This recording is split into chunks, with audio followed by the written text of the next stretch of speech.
What's going on, YouTube? Back at it with another video. And look, we got an interview with an evil child, man. And where is she at today? I don't know. Probably in prison. Because if she evil for real as an adult, you go to jail. Straight up. Or you end up getting killed. There's just no way around it. But I have no idea. But I'm willing to find out. And I know y'all willing to find out. So if you got one of them things, go ahead and fire it up.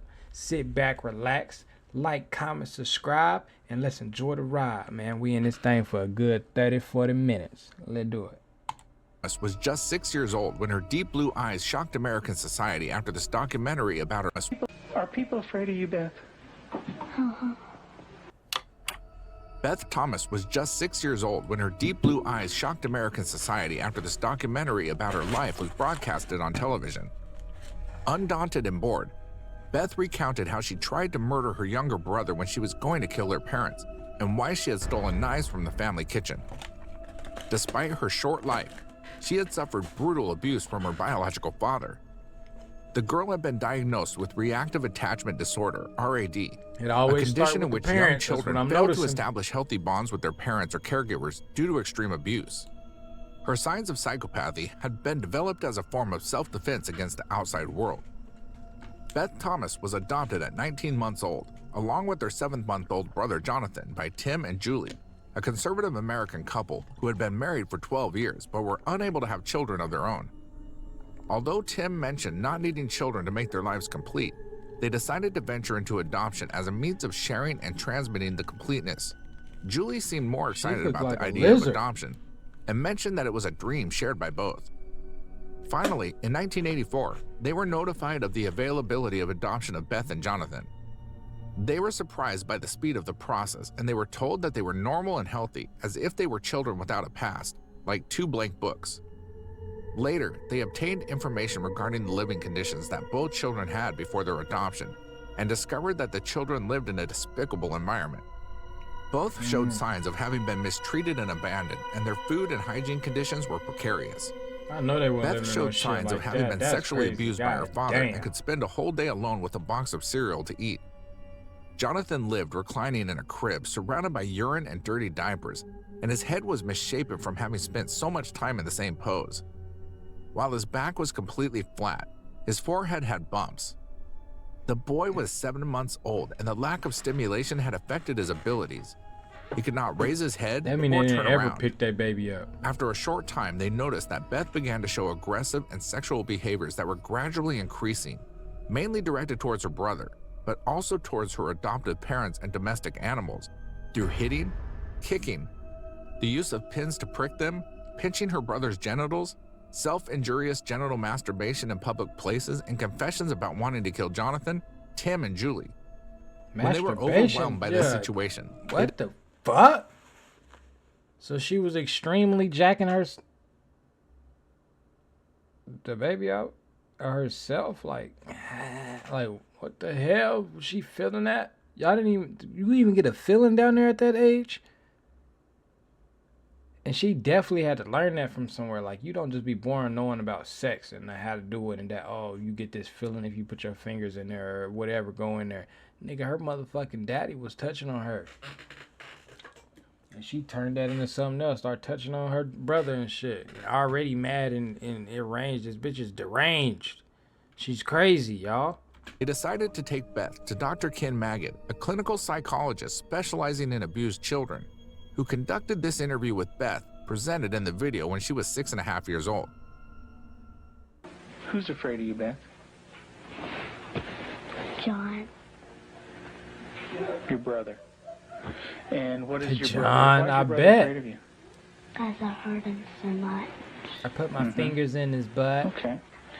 And what at nighttime? What do your parents do to your door? Lock it shut. You know why they do that? Because you go in there touching your little brother, your crazy ass. I get it, you crazy because your parents, your real parents did some shit to you. I get it. But that don't mean go in there and stick your fingers in your little brother booty hole when he laying down at night. The nigga's only 1. He 1 year fucking old. You in there pulling his hair out of his scalp and shit, and sitting on his face and shit. Cause you seen your daddy do that shit on TV. That ain't This bitch is crazy. And she talking about collecting knives and I want to stab my parents. Huh? Ma'am? Sir, lock this little motherfucker up. Please, before she hurt somebody for real. This little nigga's crazy. Why do they lock it shut? Because they don't want me to hurt John. Right. And they're kind of afraid of hurting John? Of you hurting John? Mm-hmm. Okay. And she Are they just afraid talking that you like, might yeah, hurt him? Yep. During the session with the therapist, kids Beth be was so distant and innocent, but jaded. not innocent that She they seemed just destined talk. to be a murderer and lacking any ounce of empathy. Would you, Beth? Mm-hmm. When would you do it? Nighttime. Okay. Why would you do nighttime? Because I don't like them seeing me do it. But they can feel me do it. Mm-hmm. And what would you do to him, Beth? Okay. What would you stab him with? A knife. Damn. Do you ever stick pins in people? Mm-hmm. Who? My brother. Okay. Do you do it a little My bit? brother. A lot. A lot. She just admitting this shit like, yep, and I'm gonna do it again when I get home. Thinking about it right now. I won't stab. I won't kill. I won't kill people, stab them down. She was killing animals and shit. That's how serial killers start, bro. Y'all gotta catch them when they young. She was out here killing her little pets and shit. Coming home with dead birds and squirrels. Yeah. This shit, I'm telling you, I mean, I ain't telling you to go kill your kid, but you gotta get them, you gotta lock them niggas up. You gotta send them off or something, and so that, woo, you gotta save the rest of your kids, because this one might kill everybody, including me. We gotta do something with you, little mama. We need some help.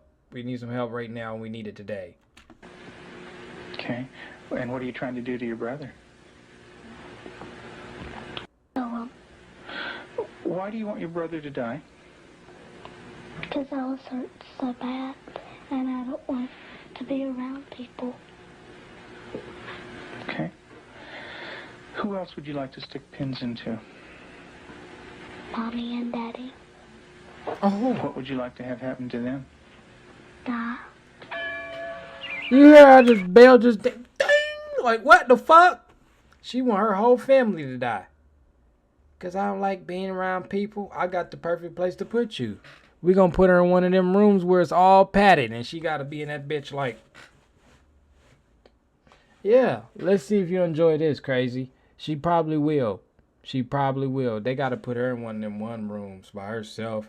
Let the parents come visit if she wants them to and all that. Cause your baby gone. That ain't your baby. That there's the devil. Jesus couldn't have lived to save Israel, yet he chose to die to save the world. Tim is the minister of a small Methodist church in the South. Methodist. He and his wife Julie have been married for 12 years. Jesus didn't say something. Unable to have children of their own, they decided to adopt. In February of 1984, they received a call from the Department of Social Services telling them they had 2 children available for adoption. They were told that Beth, 19 months old, and her brother Jonathan, 7 months old, were normal and healthy. We did not need children to make our lives complete. We felt secure in ourselves and secure in our relationship, but we wanted to share that with somebody else, and we felt like we had a lot to pass on to a child, and that was what we really wanted to do. And when the phone call came, it was like, at last it's here. And it seemed like a miracle. It had happened so quick. We'd heard of couples having to wait 5, 10 years on a child, and here we had 2 young children. It was like the answer to our dream. Their dream became a nightmare when they realized Their that dream Beth and became a Jonathan nightmare. had severe emotional problems. Beth and her brother Eric were children of a dysfunctional family. His father was an alcoholic and his mother neglected early child rearing, also passing away a year and a half after Eric's birth. They had an older sister, but she was hardly home since she worked in a strip club. Her Oh, father damn. sexually abused Beth from birth to 3 years. Yeah, her family was all fucked up. She had a fucked up family. Dad out here drunk. I'm trying to find a way to make shit happen. You know, he out here cheating, beating motherfuckers up. He go home, beat everybody up, but then go out, hang out with the boys, and he get made fun of and shit. And they tell him he need to get his shit together. He don't know how to take that, so he go home and take it out on his family. Yeah, he was a sucker ass nigga, touching on his kids and shit. Weirdo ass motherfucker. He wasn't accepted in the world himself, so he's a weirdo, and you turned your fucking family into weirdos. Simple as that. And she won shit herself because she neglected her kids straight out the gate. She started neglecting her kids. And so the oldest daughter turned into a whole fucking stripper. Her mom fucked up. She getting pimped. Easy money. You know what I'm saying? Then she died. He touching on her. This motherfucker's crazy because all her older people in her life crazy than a motherfucker. Just fucked up, dysfunctional. She take it out on him and want to kill everybody. End up being the craziest motherfucker out of all of them. Poking your son and shit with pencils and shit. And he trying and then telling the camera, I want to poke my parents next. I want them dead. I won't kill them. I won't kill them. Yeah, this motherfucker's throwed off. The whole family fucked up, but him. But he got fucked up because they didn't want to be parents and pick him up off the bed. So the whole back of his head flat. And his back. This nigga, how the back of your head is flat like your back? Scoliosis. That's fucked up. Years, at which point social services took care of the children. We had the kids with us, Beth and her younger brother John, for probably a couple of months until we began to learn something about their background and their past. And when we learned it, some things seemed to fall in place the hell out your about house. her behavior and John's behavior. From several sources, we discovered that they didn't have enough food to eat. That perhaps even Beth went all day maybe with just a box of Kick cereal. John himself was found in a bassinet with little patches of urine all over it and a dirty diaper and a couple of bottles at his feet that had curdled milk, and the back of his head was completely flat. The front of his head had bulged out, and at 7 months he couldn't raise his head, couldn't roll over. Damn. He was just had no stimulation, and we think perhaps that had happened to Beth, and it wasn't very long until she began showing some signs of perhaps even That little some abuse. that nigga looked, that baby There looked was crazy. a nightmare that she had, and the nightmare was about a man who was falling on her and hurting her with a part of himself. Tell me about your birth father. What was that She nightmare got like? raped. When he touched my vagina Okay. She knows exactly until what it it is. bled, hurted a lot until it bled, and wouldn't feed me a lot. He'd hit on me, wouldn't be very nice to me. How old were you? One. Damn. And in your nightmare, what You happens? remember that? I get real scared. It's probably like 3. Where are you in the nightmare? What happens in the dream? I'm in the house, upstairs. And then what happens, Beth? When he comes upstairs and hurts. How do you feel when you talk about this? Scared. Like, Where's your birth father? What's he doing? he's right Like, there. yeah, that ain't and your there's his dream. That hand. shit really happened. His hand's right there. Where? Right there. You can't hardly see it because It's crazy how What's some it kids touching? can trick their mind My into vagina. thinking real life is a And dream. what is your birth 'Cause father they was doing? that scared. hurting it. Your face looks sad. Can you tell me about that? It's crying because there's dots of the tears. When referring to the nightmares in which a man fell on her and hurt her, Beth implies that she was sexually assaulted by her father. The repercussions of the abuse she had suffered as a child had led to uncontrollable anger.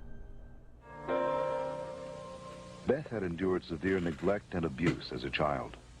Her birth mother died when she was 1. Because of these early childhood experiences, Beth never developed a sense of conscience, love, or trust Daddy for was anyone. lame as hell. The Mama early died, sexual couldn't get no abuse by her coochie, birth so you went to father your daughter. would cause her to Drunk exhibit ass inappropriate sexual behavior, especially toward her brother. Does your brother have private parts? Yeah, Yeah. What is his private parts? penis and butt. And what do you do with your brother with his private parts, Beth? I heard it. Tell me about it. What do you do? Now, I pinch it. That shit be funny, bro. Squeeze it. Kick it. When you do things to your brother's private parts, what does he say? Stop. Okay, tell me that. Well, he says stop, but I don't stop. Do you hurt him? A lot. Okay. This motherfucker's traumatized, throat off. Would you like to do that to other boys? She was Well, already I caught crazy. her with Jonathan one But the morning. rape She was just made it molesting worse. him. He was crying and his pants were down, and I said, Beth, what's happening? And she said, I pulled his penis and put my finger up his anus. And I said, didn't he say to stop? And she said, yeah, he did. And I said, did you? And she said, no. Beth and her brother Jonathan had lived alongside their biological father in a What? state of total abandonment. Also, as a result of her pain, Beth sexually harassed her brother. Have you ever rubbed your private parts? Do you do it a lot? A lot. How much do you do that? Not every single day, and that's until I did it every single day until it got real bad and messed up, and I had to go to the doctor, and I did not like it. What do you mean by real bad? Damn. Well, it looked real raw, got all kinds of boo-boos on it. Got the boo-boos on it, look raw, girl. You fingered yourself raw. It got dirty in there. You see a child. She don't know what she doing. But that's just, bro. It's just crazy, bro. How shit happen in life. How shit can just trickle into other shit and become a cycle, bro. Like crazy ass dad, weird ass, lame ass, punk ass dad touched his daughter. Boom. Now she a crazy ass kid and want to hurt all men, just straight up. It don't matter who you are. I want to just pull your dick off or so whatever and stab it and pinch it and put my fingers in your butt. I want to do what happened to me to everybody else, but mainly guys.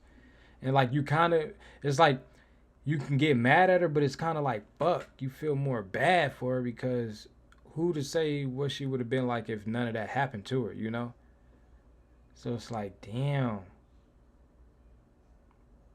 She probably would have been a great person, or she probably would have still turned out to be crazy as fuck. But dang, we don't know because she got done crazy wrong. Super wrong.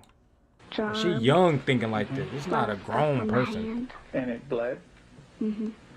She started to masturbate at inappropriate times. I remember one time, specifically, when we were at the hospital waiting for Tim to come out. He was there visiting, and Beth and John were in the back seat, and I turned around, and she had her legs spread and was masturbating in a public parking lot. Damn. And I had tried to explain to her numerous times before that's private area. You don't do it in public places. And Public places, you don't do it at all. The fuck? You don't do that in public places. Put your vagina up. No, hell no. But then I can't be like, you gotta whoop that ass, cause she fuck around kill you. So, damn. This is something tough to deal with as a parent. Definitely if you're not the biological mom. Whoo. She'd been kicked to the curb fucking around. You know what I'm saying? Damn. Gone over that with her, and it never seemed to faze her. And Julie, how often would your daughter masturbate? daily, constantly. Do you have animals, Beth? 4 of them. I kill them. Can you tell me their names? Clyde, Shuggy, Darcy, and Annie. And Daddy said a day ago Like, how do you be that, masturbating at that young of an stray age, bro? cat Like, who you did not feel have a it? home, so Daddy Like, was it feel taking good? care What of the it fuck? Because it and don't. took it to to the no vet when dude. he started, when he That's a had his kid. flight to go. And what do you I do don't to think. the animals, Beth? I wasn't doing that. Stick them with pins Do you stick them a little bit or a lot? a lot. What are you trying to do to the animals, Beth? Kill them. What do they do when you stick them with the pins? Well, Annie cries. She's a dog. She got baby birds down out of the nest, and we thought maybe she was just curious. So we explained that she could hurt them, put them back, and went through a whole sitting down and talking to her about the problem of it. And the next day we went out to check the baby birds, and they were on the ground dead with their necks broken. Let's talk about Oh, what yeah, she's a happened straight once when you serial were killer. It's deeper than smaller, rape. when you found some baby birds in a tree. What did you do then? Yeah, she was already crazy, but the rape just increased it. Mm-hmm. And what did Mom say to you? That the mother will not come back if somebody touches her baby. Mm-hmm. Are the baby birds kind of small? Can you describe them for me? Well, they don't have their eyes open, but they can hear me, and they look up. Are they kind of helpless? Little baby birds? Can they fly? No. Can they run away?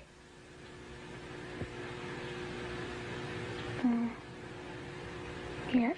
They can? Are they easy to catch or hard to catch? Hard. Yeah. Well, it's hard to remember. With the baby birds, what did you do? Took them out of the tree. And what did you do with them? Played around too rough. Also, when at the end, I picked it up and I thought it was Dad, and I came to say, Mommy, is this bird dead? And she said, she called Daddy and said, Tim, and Daddy came and,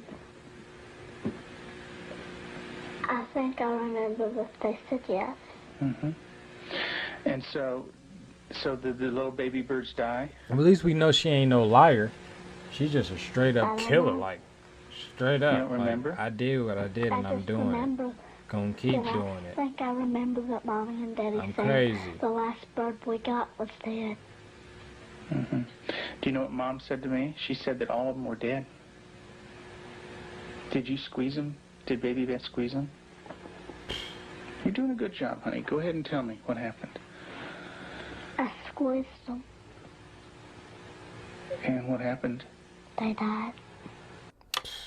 Beth also wanted to kill her parents with a knife, and although she had never killed a human being, she tortured family pets and even killed birds. The way she says it means she is oblivious of the pain she inflicts on others. But this kind of aggression at our animals, and even at her brother Jonathan, was beginning to grow to such an excess that our life was miserable at home. John would cry in the mornings and say his stomach hurt. For the longest time, we thought maybe this child has some problem with his intestinal area, or maybe he has allergies, and so we tried to get all that She's been sticking checked stuff out. up his booty. Come to find out, Beth was coming out of her room and hitting him in the stomach. And so, as a last resort, just to protect him, we had to tie our door shut. So I guess for the last 3 or 4 months now, we've had to tie her in at night, sort of barricade her. Yeah. Other times, the girl waited until She her looked parents did crazy not as see her to one. hit her younger brother hard in the stomach. In addition, she was sticking pins into him. The situation was unmanageable for the parents who could not control the girl. To protect the brother, they placed a latch on Beth's room and locked her in at night to prevent her from continuing to do harm. The repercussions of Beth's tragic childhood led to uncontrollable rage. Despite the love and nurturing of her adoptive parents, she took this rage out on herself, on her brother, and on them. And she Her looked like acts a of good violence kid, became bro. more and more cruel and frightening. Well, I noticed several, like paring knives in the kitchen, missing. And my first thought was Beth. And I felt a little guilty about it at first. I thought, nah. But I really didn't even mention don't it feel to guilty. her. You gotta go with your They'd been gut. gone She crazy several as a weeks. motherfucker. She was sitting at the table drawing and mentioned to me, "What do those knives look like that are gone, Mom?" And I said, "What knives, Beth?" And she said, "Weren't they kind of silver and about this big?" And I knew then, and then this little smile that's not a sweet smile, but a malicious type of smile. And I knew then, I thought, she's got them. Tell me about the knives. Where did you get them? From the drawer. Got them? And That where bitch else? crazy, deranged. She needs help. I don't know if she Do can you get remember? help. She's just gonna have to be Tell watched me about all forever. I got them from the dishwasher. What kind of knives? Big ones.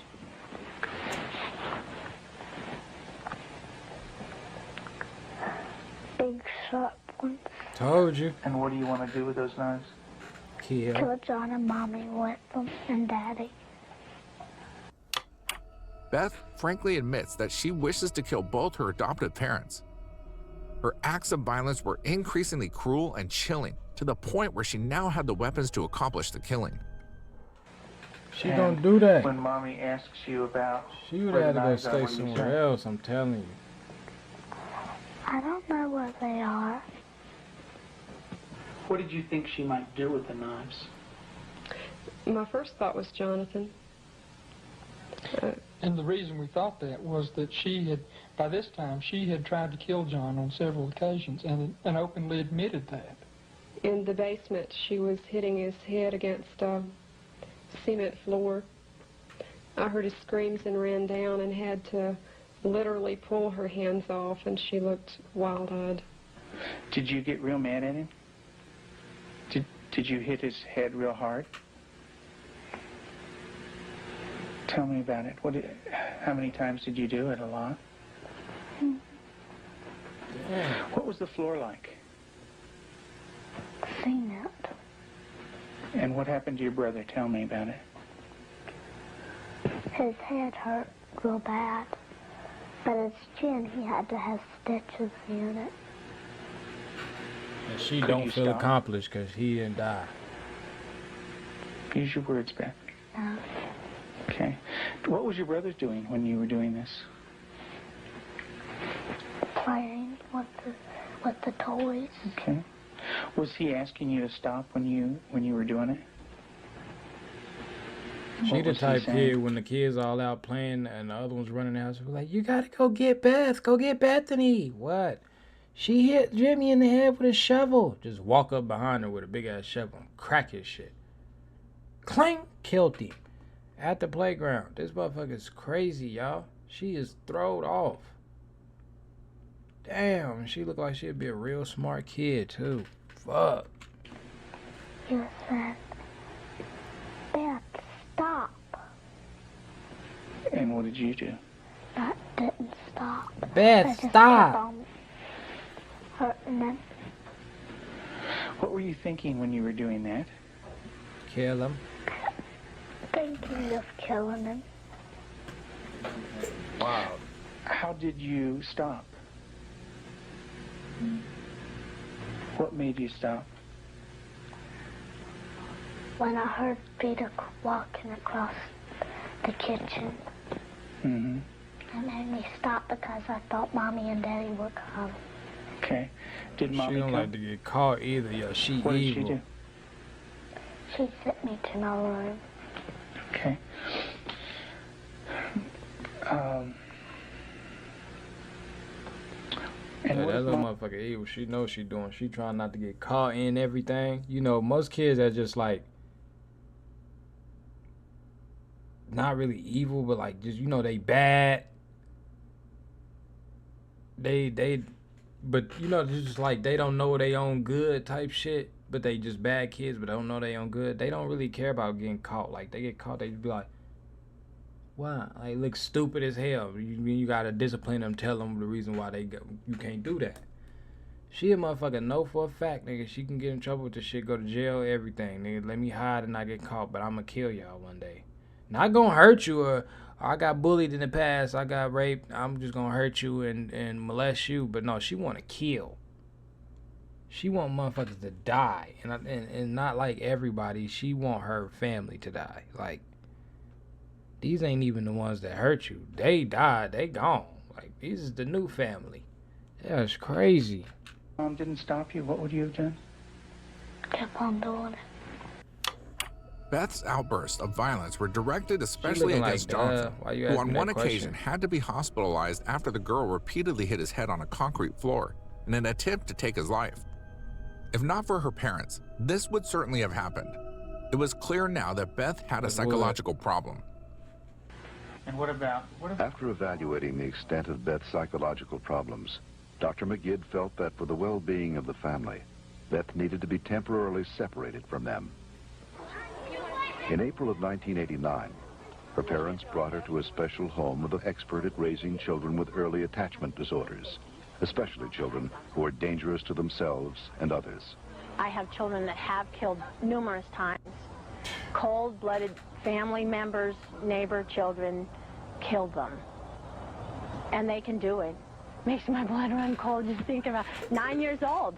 People don't think a 9-year-old is capable of cold-blooded murder, but they are.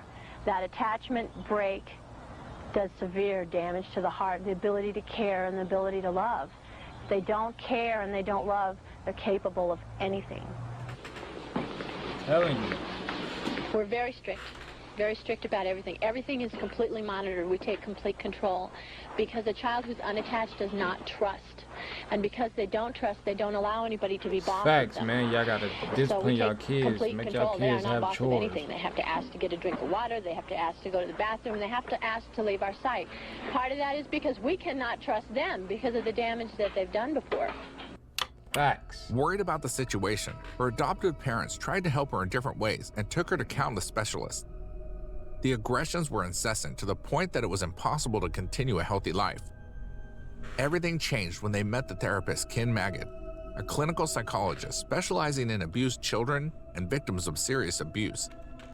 That little motherfucker look crazy as hell right there. Y'all can't tell me that she don't look like she'll crawl while y'all at dinner table. She'll crawl under your seat and like cut your Achilles tendons. The pieces in the back of your ankle. She just cut it with a razor real quick and get a. She look like when she dies a ghost. That's the scary little girl that's still in the house in the hallway. Oh my mama. That motherfucker got the devil in her. Yeah. That little motherfucker's scary right there. She piss in the milk and shit and make you Cheerios and be like, eat it. I didn't see you eat that. Yeah, that nigga's scary. So traumatized during the first years of life that they do not establish emotional ties with other people. The doctor worked with children who could not accept love, who had no conscience, and who could hurt and even kill without remorse. The proposal was an intensive behavior modification therapy, and part of the sessions with Beth were recorded and formed part of the documentary. After assessing the extent of Beth's psychological problems, the specialist decided that it was best to separate her from the rest of the family. In April 1989, the girl was taken to a specialized residence for children with attachment disorders that are dangerous to themselves and others. There, Beth lived with minors who had murdered in cold blood. The therapy consisted of imposing extreme restrictions. Beth had to ask permission for everything, including drinking water and going to the bathroom. Part of the goal was to rebuild Beth's self-esteem so that she perceived herself as a person of value. Beth, would you like to say grace, please? Dear Heavenly Father, thank you for this good day and everybody doing good. In Jesus' name, amen. Amen. Amen. They believe that they're evil. They believe they're from the devil. They believe that they are not a person of value. And we have to change that, and we have to build that from a child who's nothing, who's a bad kid in their own mind, to a child who's valuable and loving, and they see themselves as that. Hopefully it worked, bitch. 'Cause that motherfucker kills people. You don't have to bite this. When they do a chore well, we can say, you did a good job, you're a good worker. And then it just builds that self-esteem little by little so that they change the way that they see themselves.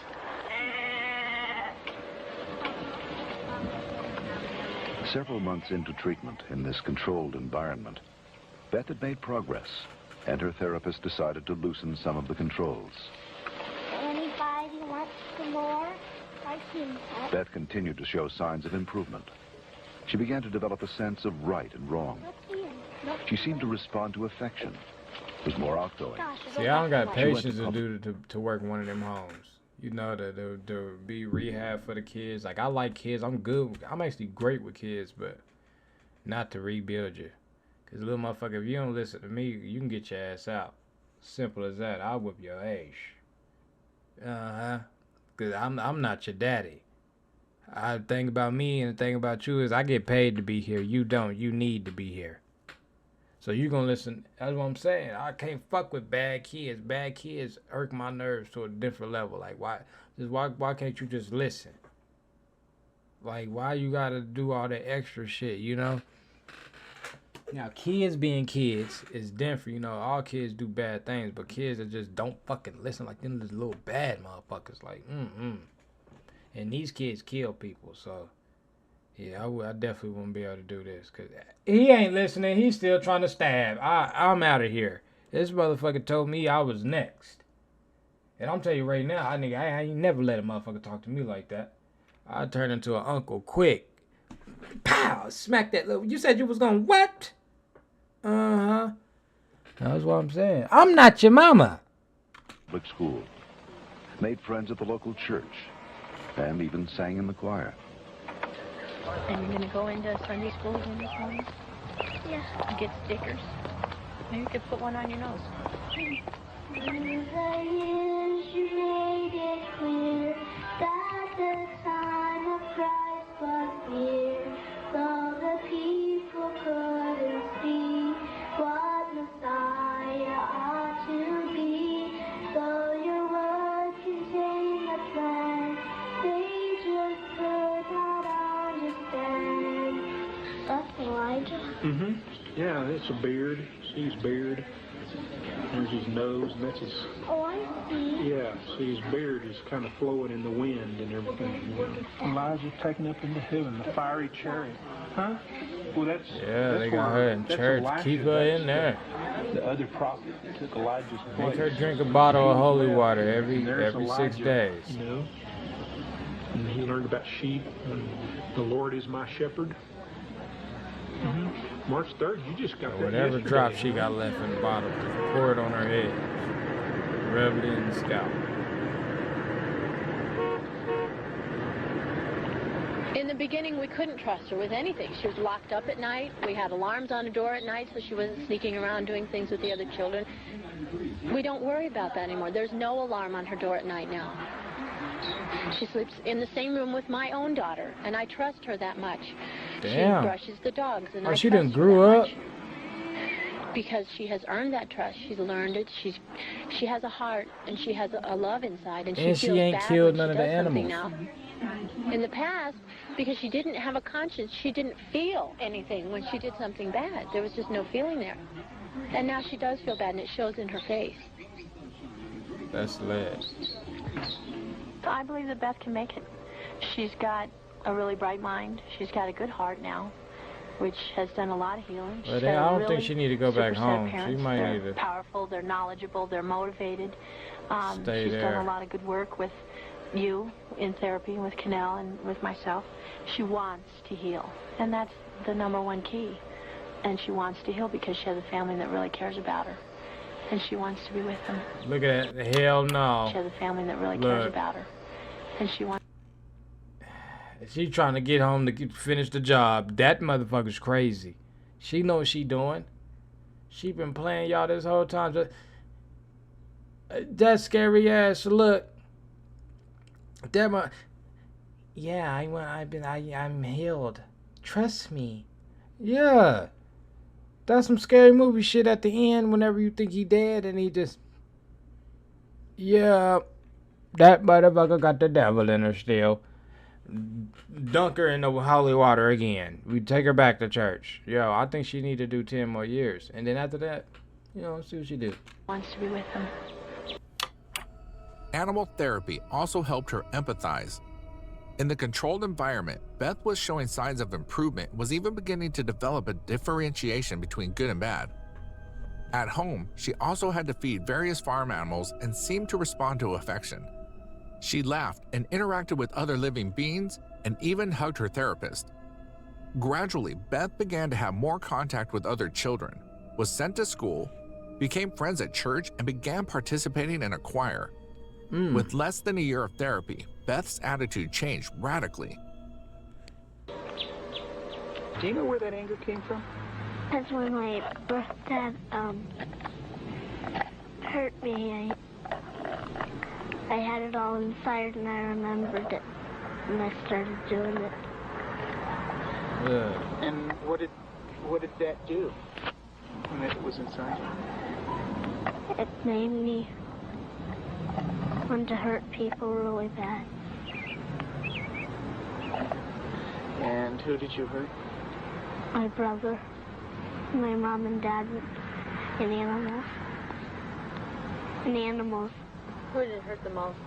My brother. Who did it hurt the most? Me. Why don't you tell me that? It hurt me the most. They asked her the question twice like they told her to say that before. Tell her that it hurt you the most. Who did it hurt the most? My brother. Who did it hurt the most? Oh, me. Like they trying to get you home because what you hurting people in there too. Something ain't right. I feel like they told you to say that for the camera to make you look better. Because when I hurt other people, It had only been a couple of months since Beth had admitted that her wish was to murder her brother and her parents, but the change was resounding. The girl expressed regret for how she had treated her brother. She no longer harmed herself and lamented for having hurt people. After passing through the residence, Beth began to feel empathy and regretted having hurted her loved ones. I'm burning my good self. How do you feel right now, Beth?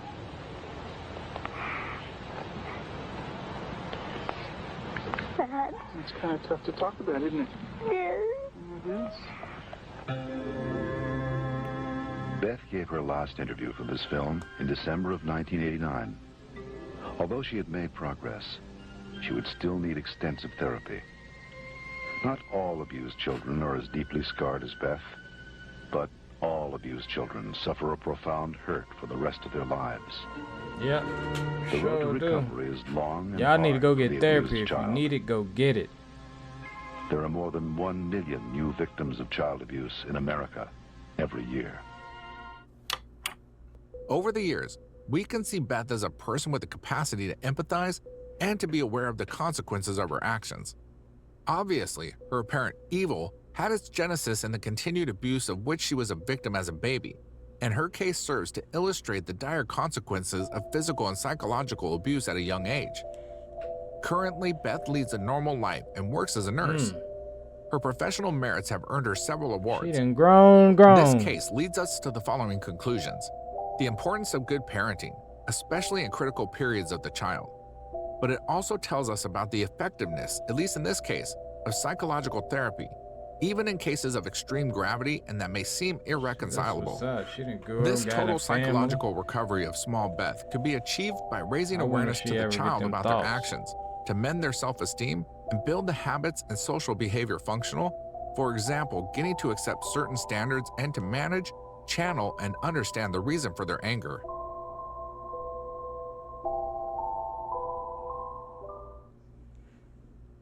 That's crazy. Ooh wee. She was crazy than a mug when she was a little one, but I guess that rehab work got her right. She done grew up, had a family. She doing well now. She in her probably going on her 40s now. Yeah, late 30s now. Damn, okay. Good for her. Shit, at least she didn't end up killing nobody, because then she probably had to go to jail and do all that extra, still be traumatized, never really get real rehab, and then be really, really fucked. But yeah, man, that's going to be the end of this video, man. I need y'all to like, comment, subscribe, turn them post notifications on, and get ready for the next video, man. Y'all keep God in y'all life, man. And don't forget to wash your ass and brush your motherfucking teeth, because y'all niggas be funky as hell. On grannies, let's get it.